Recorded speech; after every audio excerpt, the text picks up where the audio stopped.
राम राम मंडळी, सह्याद्री विथ महेंद्रमध्ये मी महेंद्र आपलं स्वागत करत आहे।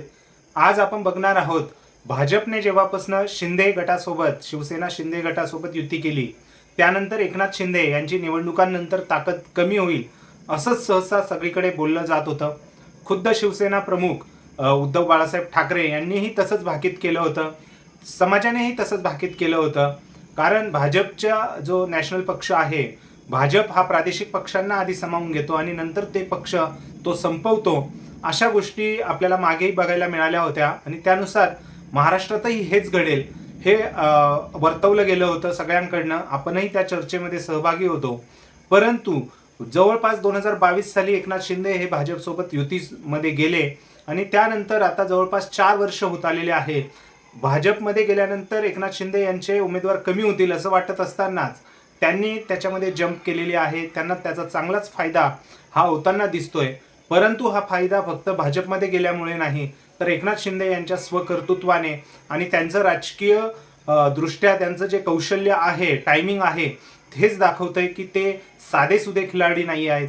भाजपला त्यांना गुंडाळणं शक्य नाही। त्याचमुळे ते वाटाघाटी असू द्या, एखाद्या निवडणुकीपूर्वी वाटाघाटी असू द्या जागेंची, त्यामध्ये ते नेहमी सरस ठरलेले आहेत।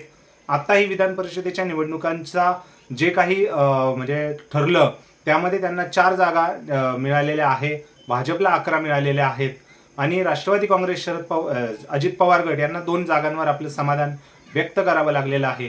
परंतु आपण आता 3 मुद्द्यांवरती बोलणार आहोत ज्याने एकनाथ शिंदे यांनी भाजपलाही शह देत मास्टर स्ट्रोक म्हणू शकतो आपण त्याला, त्यांनी तो पूर्ण घेत आपलं एक वर्चस्व त्यांनी उपस्थित केलेलं आहे।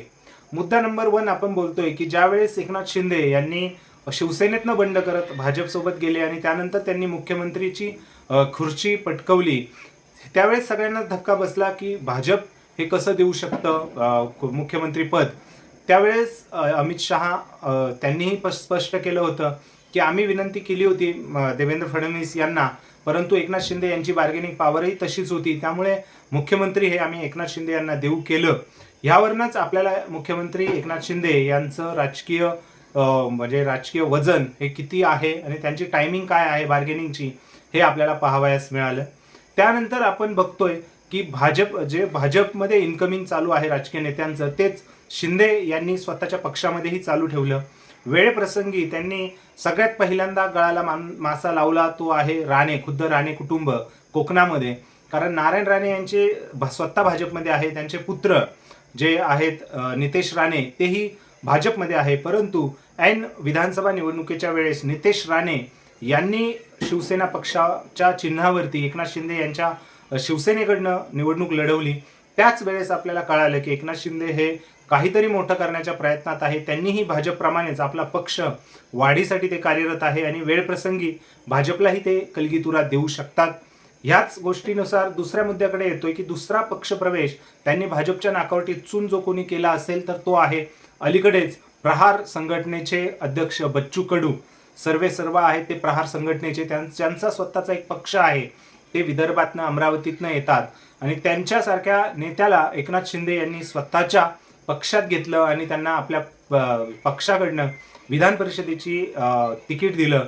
यावरूनच कळतंय की बच्चू कडू यांच्यामुळे अमरावती आणि विदर्भामध्ये स्पेशली एकनाथ शिंदे यांची ताकद वाढलेली आहे।